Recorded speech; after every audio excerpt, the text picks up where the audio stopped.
아직 저희 부모님한테도 이야기 못했지만 누구에게라도 물어볼 곳이 필요해서 급하게 사연을 적어보냅니다. 진짜 세상에 뭐 이런 자식이 다 있는지 모르겠고 지금도 어떻게 이 상황을 받아들여야 할지 그저 너무 분하고 화가 나서 손발이 덜덜 떨리네요. 제가 잘못 생각한 건지 남편 말이 맞고 남편이 하자는 대로 하는 것이 맞는 건지 혹시나 하는 마음에 여쭤보고 싶네요. 아무리 요즘 세상이 자유롭고 본인 생각을 마음대로 입 밖으로 내뱉을 수 있는 사회라고 해도 이건 정말 아니라고 생각해요. 옛날 같았으면 돌을 맞아도 할 말이 없을 것 같은데 요즘엔 이 정도 이야기는 배우자에게 해도 되는 건지 다른 사람들의 생각이 정말 궁금합니다. 남편과 저는 올해 6월에 결혼했고 연애는 1년 반 정도를 했었어요. 제 나이 31, 남편 나이 39, 나이 차이는 적지 않지만 서로 대화가 잘 통하고 취미라거나 생각하는 것이 비슷해서 좋았습니다. 사내 취미 동호회에서 처음 알게 되었는데 만약 동호회가 아니었다면 서로 얼굴도 모르고 지냈을 정도로 아무 상관없는 부서이고 앞으로 남편과의 모든 관계가 정리된다고 해도 업무적으로 마주칠 일이 없을 거라서 다행이라 생각해요. 차라리 결혼하기 전에 이런 생각을 가진 사람인 줄 알았으면 미리 알고 걸을 수라도 있었지. 애초에 이 사람은 나랑 왜 결혼을 했는지 이해를 못하겠습니다. 제 조건과 친정 식구가 마음에 들지 않았다면 애초에 결혼을 하지 않았으면 됐을 텐데 왜 억지로 저를 바꾸려고 했는지 너무 화가 납니다. 일단 이야기를 하기에 앞서 친정 부모님에 대한 설명이 있어야 할 것 같은데 넉넉한 형편은 아니지만 항상 화목함을 잃지 않는 가정이었어요. 제가 초등학교 다니던 시절에는 아빠가 작은 식품 공장을 운영하셨고 엄마는 전업주부로 제 뒷바라지만 해주시면서도 부족함 없이 살았습니다. 잔디가 깔리고 낮은 울타리가 있는 주택에서 살았는데 정말 영화나 드라마에서나 보던 것처럼 집안에 빨간 딱지가 붙고 하루아침에 아빠 회사도 망하고 저희 집안도 망해버렸죠. 그 이후로는 부모님이 밤늦게까지 맞벌이를 하시느라 저는 학교 끝나면 집에서 혼자 보냈습니다. 매일 밤 10시가 넘은 시간에 부모님이 퇴근하고 돌아오셨는데 혼자 TV를 보고 숙제를 하면서 부모님이 언제 오시려나 기다렸던 기억이 아직도 생생하네요. 저도 그렇고 늦게까지 일하시는 부모님도 힘든 시간이었겠지만 그래도 세 식구가 항상 웃으려고 노력했던 것 같아요. 한 달에 이틀 가게 문을 닫고 쉬는 날에는 부모님이 저를 데리고 가까운 옆 동네 공원이라도 놀러 갔었습니다.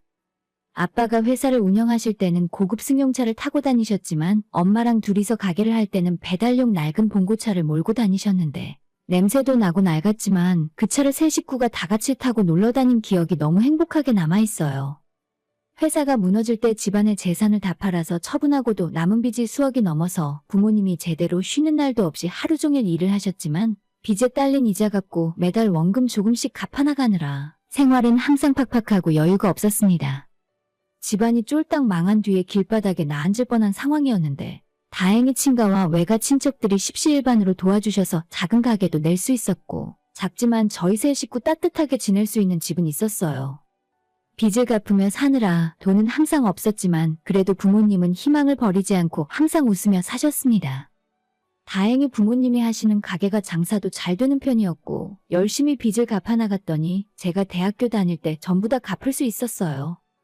그래봤자 마이너스에서 제로가 된 것뿐이었지만 남들은 사업 실패하고 망하면 스스로 책임 안 지고 빚을 잔뜩 진 채 도망가 버린다는데 부모님은 당당하게 열심히 돈 벌어서 이자도 제때 내고 원금까지도 다 갚았다는 사실이 너무 자랑스러웠죠. 지금 현재는 25평 아파트를 한 채 구입해서 잘 살고 계시고 아빠는 환갑마저 넘을 정도로 나이가 많이 들었지만 아직까지도 두 분이 가게에서 열심히 일을 하고 계십니다. 돈을 많이 벌고 잘 나가던 시절도 좋았지만 저는 오히려 집이 한번 망하면서 세 식구가 똘똘 뭉칠 수 있었고 서로가 서로를 이해하고 배려하면서 더욱 잘 지낼 수 있었다고 생각해요. 고생을 워낙 많이 하셔서 아빠도 많이 늙고 엄마도 주름이 많아졌지만 지금까지 제 앞에서 돈 때문에 싸우거나 크게 언성 높이는 일도 한 번 없으셨습니다. 저도 부모님 덕분에 어려운 형편에서도 구김없이 밝은 성격으로 잘 컸다 생각하고 일찍 처리되면서 공부를 나름대로 열심히 했고 집 근처 국립대학교에 4년 내내 장학금 받으면서 졸업했어요. 지금은 저희가 사는 지역에서 가장 큰 회사를 다니고 있고 이 모든 것이 부모님을 잘 만난 덕이라 생각하고 있습니다. 그리고 반면에 시댁에 대해 이야기를 잠깐 하자면 시아버지는 사업을 하시고 시댁 집안 형편이 괜찮은 편이에요. 서울이나 큰 도시에 있는 진짜 부자들과는 비교할 수 없겠지만 시댁에서 갖고 있는 건물도 여러 채가 있고 매년 연말이 되면 지역사회의 기부나 봉사활동 같은 좋은 일을 많이 하는 큰 회사를 운영하고 계십니다. 시댁에는 제 남편과 그 위로 형이 하나 있고 막내 여동생까지 3남매가 있어요. 아주버님은 아버님 회사에서 일을 하는 중이고 신우는 미국에서 대학 나와서 미국이 너무 좋다며 외국인과 결혼하고 자리를 잡아 살더라고요. 시댁 3남매 모두 대학을 미국에서 나왔는데 시아버님이 고등학교를 마치지 못하고 돈을 버느라 대학도 못 간 게 한으로 남아서 자식들 교육에는 돈을 아끼지 않으셨다고 들었습니다. 3명의 자식들을 모두 미국 보내서 유학을 마친 것이 시부모님에게는 큰 자랑이고 웬만한 집안에서는 감당 못할 정도로 큰 돈이 들었을 거예요. 자수성가를 하신 분이라서 기본적으로 성실함이 몸에 배어 있으신데 지금도 매일 새벽 5시 반에 일어나셔서 아침 운동하고 6시 반에 아침 식사를 하신 후 직원들보다 1시간 먼저 출근합니다. 저희 시아버지가 가장 존경하는 인물이 돌아가신 정주영 회장님이니 말다했다고 봐요. 사실 결혼하면서도 양가 집안 형편이 많이 기울어서 걱정도 했었습니다. 친정부모님이 창피하다거나 본인들 앞가림을 못할 정도로 어려운 상황은 아니지만 시댁이 너무 부자라서 혹시 결혼 승낙을 못 받으면 어쩌나 걱정이 있었거든요. 아마 남편이 첫째 아들이었으면 집안에서 반대를 하셨을 수도 있어요. 다행히 아주버님이 일찌감치 장가를 가셨고 슬아의 2 아들까지 두고 있었기 때문에 저희는 그냥 너희 좋을 대로 하라는 식이었죠. 결혼할 때 시댁 도움을 많이 받았고 지금 사는 신혼집은 어머님 명의로 된 집입니다.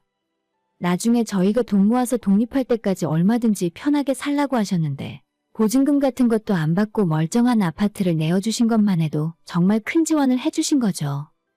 받은 만큼 시댁에 잘하려고 저도 많이 노력했고 결혼한 지 몇 달 되지도 않았지만 거의 매주 시댁에 한 번씩 찾아갈 정도로 신경 많이 썼어요.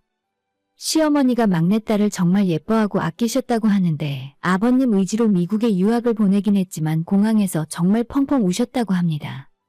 그런데 제가 원체 밝은 성격이고 어머님 아버님에게 잘해드려야겠다는 마음에 더 살갑게 굴고 애교도 많이 부리고 했더니 시어머니가 저를 정말 예뻐하셨어요. 남편과의 사이도 문제였고 가장 걱정이었던 시부모님도 저를 마음에 들어 하시니 제 결혼 생활이 무탈히 잘 흘러갈 줄 알았어요.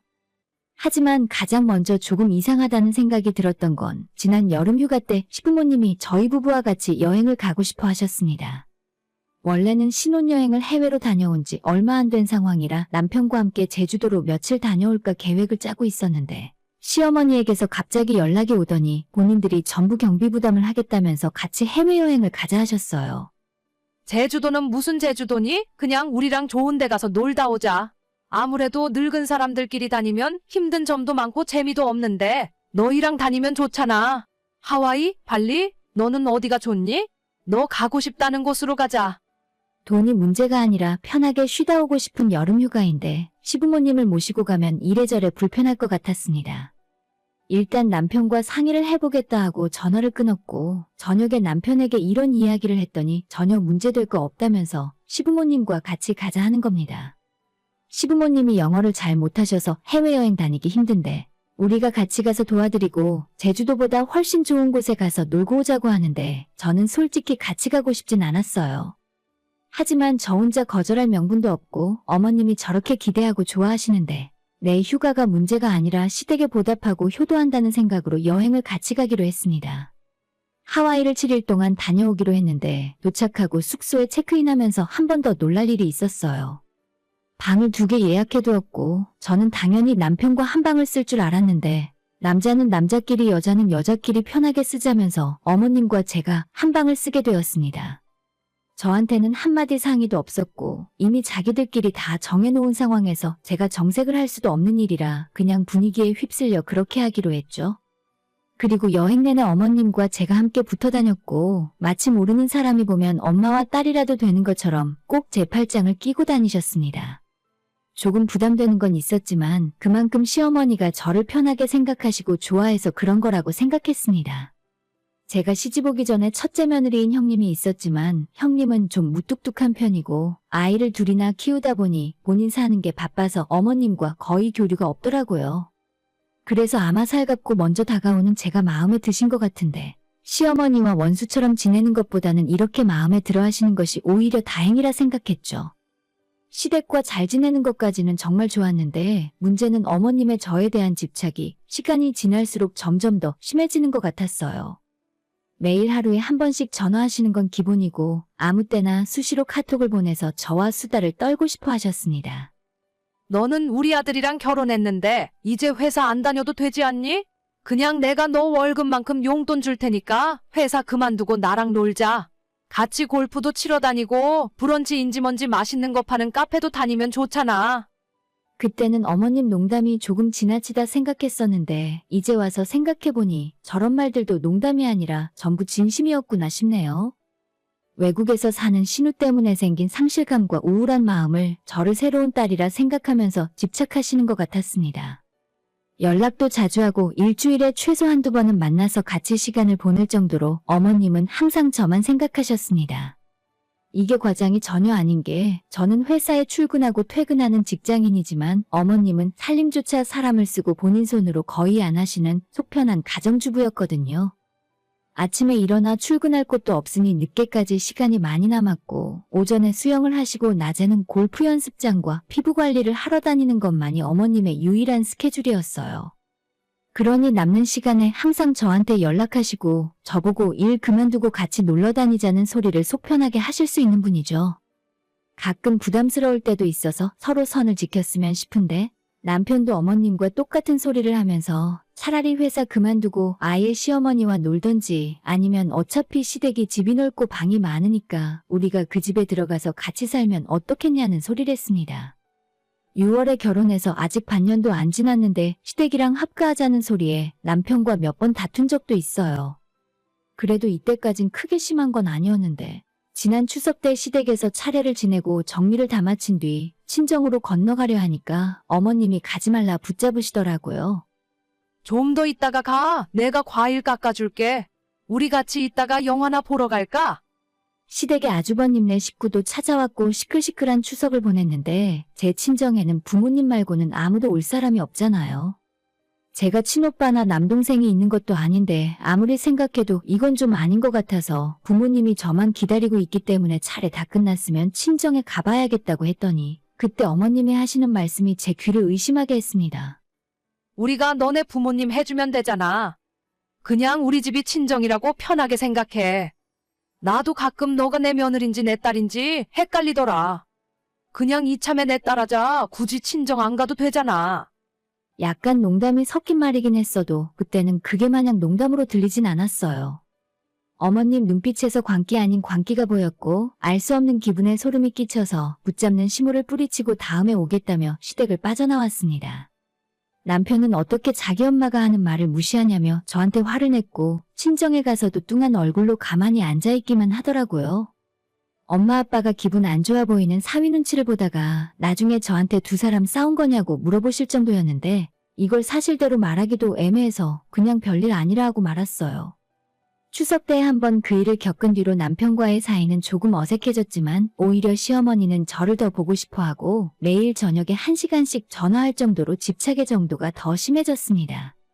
별로 할 말도 없는데 본인 하고 싶은 말만 계속하시면서 최근에는 자꾸 저한테 너 같은 막내딸 하나 더 있었으면 좋았겠다는 소리를 하셨습니다. 뭔가 잘못돼도 단단히 잘못됐다고 생각했지만 어떻게 해야 할지 갈피를 못 잡았어요. 친정부모님께 고민 상담을 할까 싶다가도 제가 부잣집에 시집간 걸 너무 좋아하셨는데 괜한 걱정 끼치기 싫어서 참고 있었죠. 그리고 바로 오늘 저녁이 친정엄마 생신이라 퇴근하면 바로 부모님 가게에 들렀다가 같이 저녁을 먹으러 가기로 했었는데 그런 사실을 모르고 있던 시어머니가 오늘 일하는 아주머니와 함께 김장을 했다면서 저녁 먹으러 넘어오라 하셨습니다. 일부러 저 먹으라고 제가 좋아하는 석화도 준비해 놓았으니 오라고 하셨는데 저야 당연히 친정엄마 생신이 먼저니까 못 간다고 죄송하다 말씀드렸죠. 어머님이 너무 섭섭해하시면서 꼭 친정에 오늘 가야 하냐며 주말에 가방도 하나 사줄 테니 오늘은 시댁에 오라고 하셨어요. 가방이요? 그게 무슨 소리 하시는 거예요? 저 가방 같은 거 필요 없어요. 오늘이 엄마 생일인데 제가 친정 가야지 어떻게 어머님 댁을 가요. 아마 토시 하나 안 틀리고 이렇게 대답을 했는데 왜 너희 엄마한테만 엄마라 부르고 자기는 어머님이라 부르냐며 그것도 너무 서운하답니다. 아니, 시어머니를 어머님이라 부르지 그럼 뭐라고 불러요? 안 그래도 퇴근하고 꽃다발에 케이크 준비해서 엄마한테 가야 하는데 자꾸 전화로 이상한 소리를 하는 시어머니 때문에 정신이 하나도 없고 짜증이 나더라고요. 시댁에는 내일 갈 테니까 내일 만나서 다시 이야기하자 말씀드리고 전화를 끊었고 저는 친정 부모님과 저녁을 먹고 늦게까지 놀다가 집에 들어왔습니다. 그런데 남편이 늦은 시간까지 저를 기다리고 있다가 한다는 소리가 자기 엄마가 저를 예뻐하는 거 알면서 굳이 엄마 질투나게 그랬어야 하냐고 따지더군요.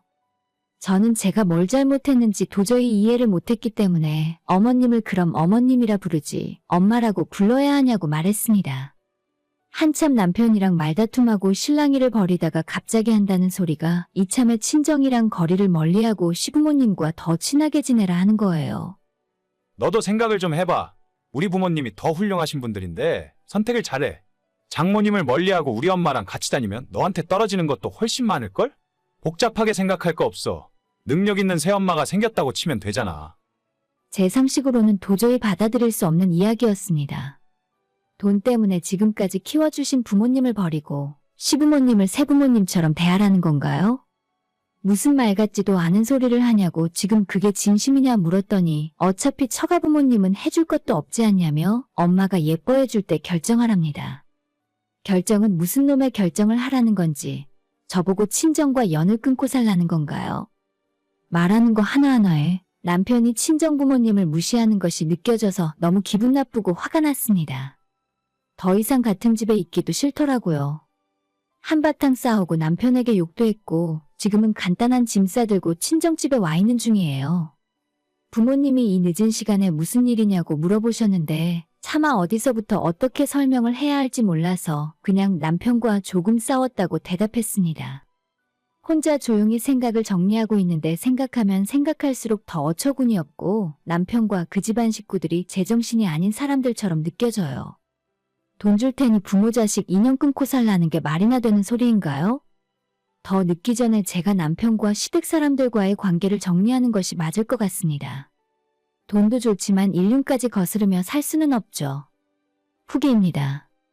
남편과 결국 빠르게 협의 이혼했습니다. 그 뒤로 대화도 많이 해봤는데 생각 차이가 전혀 좁혀지지 않네요. 저는 남편이 말하는 대로 해줄 수 없다고 분명히 이야기했고 세상에 돈으로 안 되는 일이 있다는 걸 확실하게 말했어요. 정작 남편은 이혼하자는 소리에 금방 동의했는데 시어머니가 완전 난리가 났습니다. 저한테 전화해서 울고불고 당신 잘못이라고 싹싹 빌다가 이대로 이혼하고 남남되면 이 동네에서 얼굴 들고 못 다니게 해주겠다며 협박을 하기도 하고 무슨 이런 사이코 같은 사람이 있나 싶더라고요.